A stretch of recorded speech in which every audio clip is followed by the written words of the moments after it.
In this video, I am going to teach you how to add your bank account or payment card to your Kraken account. Linking your bank makes deposits and withdrawals much easier. Let's get started. First, go to kraken.com and sign in to your account using your email and password. Make sure you're logged into the correct profile. Next, click your profile icon at the bottom left corner of your screen. This will open your main account menu. Then choose payment methods from the options listed. This is where you can manage all your linked accounts. Now you'll see two choices: add payment method or add deposit method. For this video, I will choose add payment method. This option lets you link your card or bank for easy transactions. Click add a payment card to get started with adding your bank card. This will open a form for you to complete.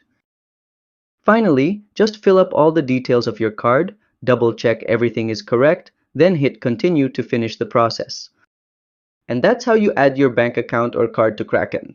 If you found this helpful, like the video and subscribe to How to Tutor for more quick tutorials. See you next time!